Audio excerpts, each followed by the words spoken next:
नमस्ते. माझं नाव गौतमी रमेश साबळे.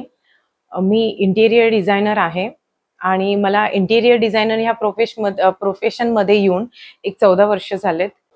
माझा interior डिझायनिंगचा course हा प्रवारा नगर लोणी इंजिनिअरिंग कॉलेज इथे झाला. 4 इयर्सचा माझा कोर्स होता इंटिरियरचा. मी बीकॉमच्या फर्स्ट इयरला ऍडमिशन घेतल्यानंतर मला एक फील झालं की ही फील्ड माझ्यासाठी नाहीये, मला काहीतरी क्रिएटिव्ह हवं आहे. मग मी इंटिरियर डिझायनर ह्या कोर्स बद्दल मला माझ्या कॉलेजमध्ये माहिती झालं. देन मी बीकॉम स्किप करून इंटिरियर डिझायनरला ऍडमिशन घेतलं आणि माझा 4 वर्षाचा कोर्स मी कंप्लीट केला आणि आता तुमच्या समोर मी एक ॲज अ इंटिरियर डिझायनर आहे. इंटिरियर डिझायनिंग कोर्ससाठी जाण्यासाठी तुम्हाला 12th पास आउट होणे गरजेचं आहे. तुम्हाला 50% मार्क्स ही असणे खूप गरजेचे आहे. त्या बेसवर तुम्हाला इंटिरियर डिझायनिंगला ऍडमिशन घेता येईल. त्याचबरोबर तुम्हाला क्रिएटिव्ह करण्याची, तुम्हाला पेंटिंगची किंवा तुम्हाला मटेरियल चॉईस करण्याची जर आवड असेल, नवीन गोष्टी काहीतरी करण्याची इच्छा असेल, तर तुम्ही नक्कीच इंटिरियर डिझायनिंग या क्षेत्रामध्ये आपलं छान करिअर करू शकता. आर्किटेक्टचा जो स्टडी असतो तो फक्त त्यांचा टूल बारवर झालेला असतो. त्यांचा फर्निचरचा वुडनची किंवा किती थिकनेसचे प्लाय लागतात हे याचा आणि आर्किटेक्टचा काही एक संबंध नसतो. मुळात त्यांचं फक्त बिल्डिंग कन्स्ट्रक्शनवर असतं. मग ते बिल्डिंग कन्स्ट्रक्शन जे कोणतेही असो, बिल्डिंग असो, बंगलोज असो, रेसिडेन्शियल असो, ह्या क्षेत्रात त्यांचा फक्त स्टडी असतो जो बुक्स मध्ये त्यांना शिकवला जातो. इंटिरियरचा प्रॉपर स्टडी हा त्यांच्या मटेरियलवर झालेला असतो. कुठल्या वूड यूज करायचं, कुठला प्लाय यूज करायचा, कुठलं मटेरियल आपण यूज करायचं, हे फक्त इंटिरियर मध्ये शिकवलं जातं. त्यांना कन्स्ट्रक्शनचं नाही शिकवलं जातं इंटिरियर मध्ये.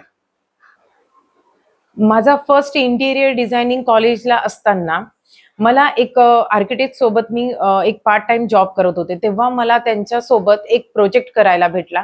ते होतं कमर्शियल कॉम्प्लेक्स आणि तो कमर्शियल कॉम्प्लेक्स डिझाईन करताना मला खूप काही गोष्टी शिकायला भेटल्या. आणि तर तो प्रोजेक्ट असिस्ट करताना मला एक म्हणजे खूप छान म्हणजे काम केलं मी. 3Dचे म्हणजे ऑटोकॅडचं जे काम करायचं असतं ते मी केलं.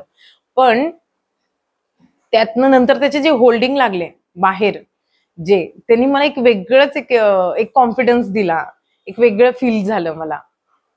माझा फर्स्ट प्रोजेक्ट होता तो कमर्शियल कॉम्प्लेक्स होता. त्यानंतर मला एक छोटं ऑफिस डिझाईन करायला भेटलं होतं. तेही कॉर्पोरेटचंच ऑफिस होतं छान. आणि त्यानंतर एक मी होम डिझाईन केलं होतं, घर जातं. मग ट्रेडिशनल आतापर्यंत ट्रेडिशनल डिझाईन्स चालू होते. मग त्याच्यामध्ये नवीन झाले, मिनिमलाइज्ड आलं, मॉडर्न आलं. तर मॉडर्न हे कोण करतं, ज्यांना कॉर्पोरेटमध्ये असतात त्यांना मॉडर्न मिनिमलाइज चालतं. पण ट्रेडिशनल हे ज्यांना घर डिझाईन करायचं असतं ते जास्त यूज केलं जातं. ट्रेडिशनल मध्ये घराला आपल्याला एक छान लुक देता येतं आणि भरपूर काम करता येतं. तसं मिनिमलाइज्ड आणि मॉडर्न मध्ये करता येत नाही. 1 टोन मध्ये आपल्याला हे काम करावं लागतं. मॉडर्न मध्ये एक असतं की आपल्याला कमीत कमी फर्निचर यूज करून 1 टोन कलर यूज करून केलं जातं. जसं मिनिमलाइजचं पण 1 to 2 कलर्स यूज करून आपण ते करू शकतो आणि त्याला खर्चही खूप कमी येतो. त्याच्या नवीन टेक्नॉलॉजीमध्ये एक नवीन प्रोडक्ट हे इंट्रोड्यूस झालं आहे, लाईम वॉश पेंट म्हणून. ज्याचं जुन्या काळामध्ये याचा अर्थ असा असायचा की चुन्याची भिंत जी असायची तिलाच आता लाईम वॉश पेंट म्हणून नवीन मटेरियल मध्ये इंट्रोड्यूस केलं आहे. तुम्ही सोशल मीडियावर सुद्धा हे पाहिलं असेल, एक नवीन ट्रेंड सध्याला चालू आहे जो म्हणजे केन आणि रेटन. त्याचं उदाहरण म्हणजे शिल्पा शेट्टीचं बॅस्टियन, जे तुम्ही बघितलंच असेल सोशल मीडियावर. ते पूर्णपणे रेटन केन ह्या मटेरियलनी बनलेलं आहे आणि ते खूप इको फ्रेंडली आहे आणि ते बांबू पासून बनलेलं आहे. आपण जर घरामध्ये इंटिरियर करणार असाल तर आपण किचन मध्ये जिथे सगळ्यात जास्त पाण्याचा वापर होतो, जर आपण घरामध्ये PVC पाईपचा यूज करून जर फर्निचर बनवलं तर ते एक तर वॉटरप्रूफही राहतं आणि वाळवी प्रूफ पण राहतं आणि ते लॉंग लास्टिंग आपल्याला 10 ते 15 वर्ष आपण ते फर्निचर यूज करू शकतो.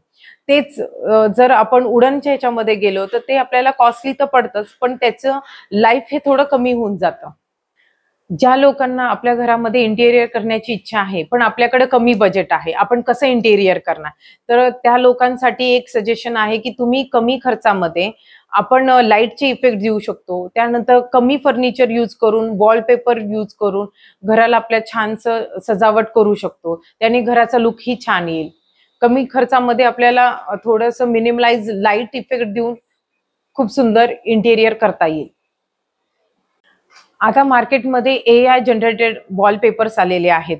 तेही आपण घरामध्ये आपल्या लावून आपलं घर सुंदर बनवू शकतो आणि त्या वॉलपेपरने आपलं घर मोठंही दिसणार आहे.